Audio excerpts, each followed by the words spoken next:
Salut les copains! Et ben me revoilà pour cette deuxième vidéo. La première, ça vous a plu apparemment. Je vous remercie parce que j'ai eu super encouragements, et puis il y a des gens qui ont appris des choses, donc c'est bien, je suis contente. Je sais très bien qu'il y a des gens qui sont bien plus avancés que moi dans le zéro déchet. Je n'ai pas la parole divine, je n'ai pas la science infuse. J'oublie des choses aussi. Le but c'est que ça soit simple et accessible. Donc, je vous accueille pour cette deuxième vidéo dans ma salle de bain. On est toujours sur l'idée d'arrêter le plastique. Et il se trouve que, regardez bien votre salle de bain, il y en a partout. Les cosmétiques sont dans des emballages plastiques, le démaquillant, le gel douche, le shampoing, à part quelques exceptions, tout est dans du plastique. Et dans des emballages, en carton, plastique encore par-dessus. Bref, il y en a partout.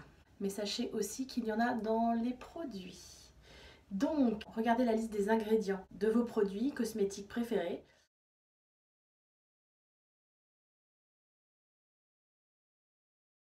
Tout ça, c'est des dérivés du plastique qu'on se met sur la peau. C'est magnifique, c'est parfait. Donc là, on va se pencher sur les solutions pour la toilette de base, c'est-à-dire la douche.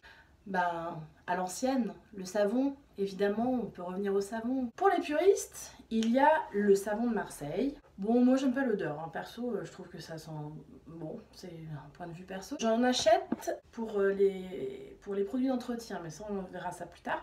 Ça s'achète en pavé normal, très beau. Ça s'achète en copeaux à la découpe. Le véritable savon de Marseille est à base d'huile d'olive. Le savon de Marseille blanc est à base d'huile de palme. Sinon, il y a plein de savonneries. Il y a plein de petits artisans qui font des savons, ce qu'on appelle des savons saponifiés à froid. Bon, c'est une réaction chimique. Ne me demandez pas ce que c'est. Je ne suis pas une scientifique. Ce sont en gros des savons qui conservent les huiles avec lesquelles ils sont fabriqués. Moi, j'ai des savons sur gras que j'ai acheté à la découpe dans un magasin en vrac. Celui-ci est aux huiles essentielles d'orange, douce. Pour ma fille, toute petite, c'est un surgras au lait d'ânesse. Il y a du surgras à aucune huile essentielle, juste surgras avec des huiles argan, amandes, tout ce que vous voulez. C'est très bien, ça n'assèche pas la peau et ça lave très très bien. C'est basique, c'est du savon. Par contre, attention, beaucoup de savons sont fabriqués avec de l'huile de palme, c'est pas terrible. Et l'huile de coco, c'est pas génial non plus parce qu'il rase des forêts. Pour planter des cocotiers, faut pas se voiler la face là-dessus. Bon, mais on trouve plein de savons à plein d'huiles locales, c'est très bien. Bon, chez nous, il y a des gens, je ne citerai pas, qui pensent que le savon ça sent pas très bon. Peut-être qu'un gel douche parfumé c'est quand même pas mal. La solution c'est qu'en vrac on peut acheter du savon liquide. J'ai mon petit contenant que j'avais gardé et j'ai acheté en vrac du savon liquide à base de savon de Marseille. Celui-là il est parfumé au monoeil, alors il y a plein de choses, chèvrefeuille, amande douce, que sais-je. Ça c'est bien pour ceux qui ont vraiment du mal à se passer de gel douche, ce que je peux comprendre, mais bon. Un effort les gars quand même. Et là vous allez me dire, cette magnifique chevelure, le shampoing. J'ai lu que si tout le monde utilisait du shampoing solide, on pourrait économiser 500 millions de bouteilles par an. C'est énorme en fait, mais pourquoi ne le fait-on pas? Ce sont des petits pavés solides. Alors ça c'est le mien, il est tout neuf.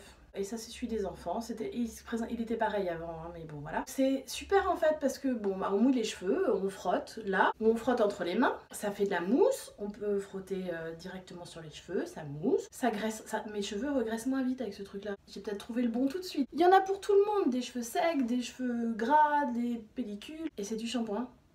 Pourquoi on achète des bouteilles? Voilà tout ce qu'il faut dans une douche. Pas plus que ça finalement. Les shampoings, les savons et le gel douche acheté en vrac. Et c'est tout.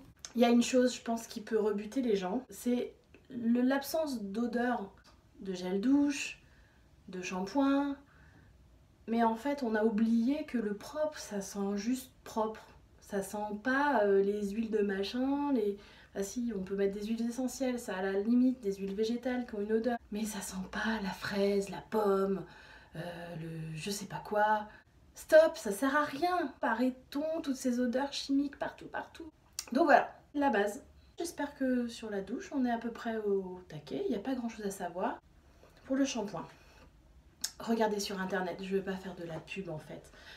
Pour ça, il y a plein de marques écolo qui font des shampoings. Mais surtout, ce qui est important, Regardez la composition des produits que vous utilisez, très sincèrement.